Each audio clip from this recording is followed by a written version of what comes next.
I'm delighted to be here in sunny Tunbridge on a very sunny day at Tunbridge Athletics track with a good friend of mine, Jonathan Welbon. Jonathan, you've got an interesting, fascinating background. You started off as a microbiologist, you were an athlete, you then became an athletics coach, and more recently you've been working with, I guess, a different type of an athlete, you could say, people who are running chief executives in organisations.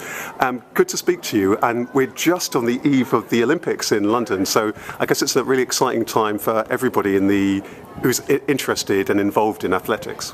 Oh yeah, absolutely. I mean, there's no two ways about it. We have here a fantastic facility which the Australian athletics team will be using, as well as actually the Ukrainian judo team. Excellent, and I can hear a lot of activity in the background. And this place is not only used by elite athletes, but also budding athletes, and there's a school nearby as well, which is always good to see. Well, that's right. I mean, this is a Tunbridge School facility, and it was built a couple of years ago now, 2-3 years ago, and specifically to try and bring young people forward in the school. And they have produced, on this track in particular, some through Tunbridge Athletics Club, some substantial athletes who are competing at elite level. One of whom recently, I think, broke Mark Cissay's old 800-metre record, which is quicker than Sebastian Coe's record. Wow! And by about a minute and a half in the under-17 category. So they're certainly producing them here. Well, that's fantastic to kind of hear. And tell me a little bit about you, because you yourself started out interested in athletics. Yes. And you tell me a little bit about your background and how you first got involved in athletics. Well, funny enough, I got involved in athletics when I was at university, and I was part of the Aberystwyth Harriers many years ago. Too many years ago, I have to say. And I used to train very hard with the group there, some of whom went on actually to become elite athletes running for Great Britain, some of whom had already been elite athletes running for Wales. And what was your distance? My distance was just hanging on. Hanging on to those people. I get the feeling it was middle distance then. My distance I never really found, but middle distance was the one I tended to focus on. Yeah. The 800 metres in particular when I got older. But having started at the university, I then started with moved down to Kent. Yeah. Got a job down here, did some marathons, did a reasonable time in the marathons in 1985, got some decent times for the 800 metres. Yeah. Came to an end of my career at about 1985, I think it was. No, later than that, 1993, when I realised I was lining up against 15-year-olds, which I decided maybe wasn't the best thing for a 30-odd-year-old to be doing. So I was then rung up by a friend of mine who said, "What are you doing?" And I need some help.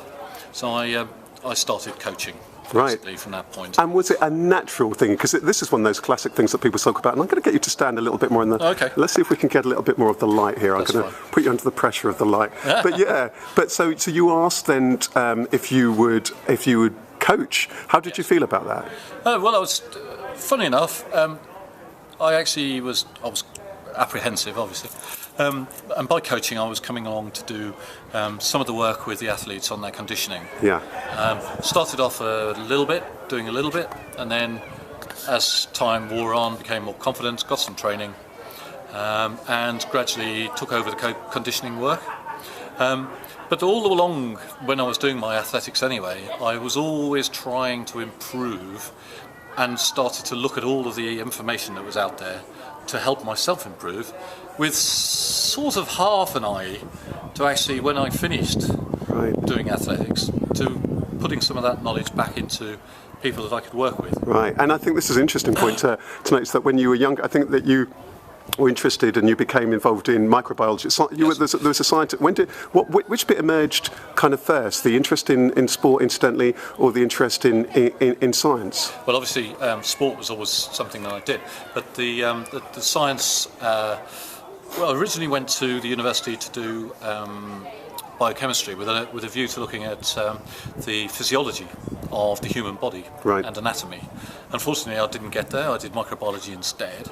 But the whole scenario of learning about the Krebs cycle and various other Krebs cycle, yeah. Sorry, Krebs cycle being the energy producing cycle, really sort of fired me up to learn more about the physiology of the body, how it worked, and it sort of naturally led on to the how a body works in extreme situations, if you like. Yeah. And running and athletics is an extreme situation. Right. And it's always been an interest of mine how the individual performs physiologically, in a biochemical way, how it was able to perform biomechanically, how it looks better when it's performing efficiently.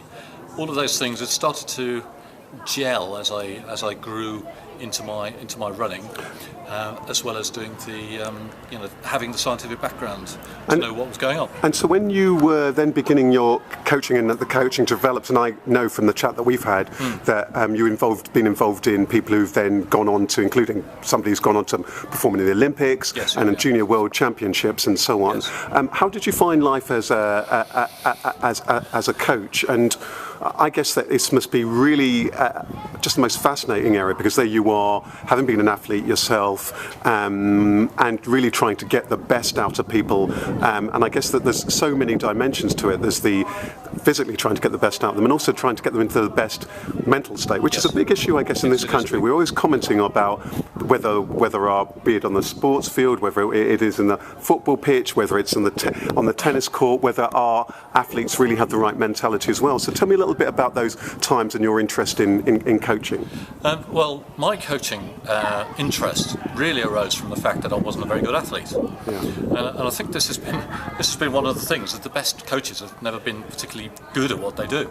Those that have been very good at what they do, excellent athletes, have never understood the struggle that lesser beings have. Yeah, I can resonate with that, because I think that, I walked into the coaching door. I'd been a singer and performer, and my singing performing career hadn't taken off, and I really hadn't, when I was pursuing my singing and performing, focused hard enough on the singing and performing. I was very busy promoting all the rest of it, and so only since I stopped the singing and performing, or put it on the back burner, did I really appreciate that. But I was able to home in and understand objectively as a coach to kind of help people achieve more, and that fact of not having achieved it, and that to identify where people were. And this is one of the areas I'd always seen or looked at, and to be honest, I mean, there are certain areas in sport we are not very good at. I won't mention any areas, but it's often the source of private grief and public grief. But we are actually very good anyway in certain areas. So cycling is currently flavour of the month. We've just had Bradley Wiggins win in the Tour de France. But that has been brought about by consistent approach to detail, strategic management, but above all, working as a team. Right, egos aside. Right, and I want to come back. I think you've touched on some really interesting things. I'm going to pause it there, and for us to come back and perhaps zoom in on some of these things. What is it? From your observation, what are some of the things that we could be doing, and perhaps that we are doing, in order to really see some of those kind of successes that we've seen in some areas that you've said, like cycling, with a focus on the team as well as the individual's development, and what else that we can learn, and perhaps that we can apply in other areas, and perhaps apply with our youngsters. And the other thing I want to touch on when we come back is perhaps also to touch on a little bit about you then went on more recently. You've been working with chief executives and so on, who again running different types of team. It will be really interesting to find out your observations there and what it is that we can learn and apply from sport, because it seems that we're obsessed and passionate about sport. So I'm sure that there are all these areas that we can be learning from. So I'm going to pause it there, and we'll come back shortly and touch more on that. Okay.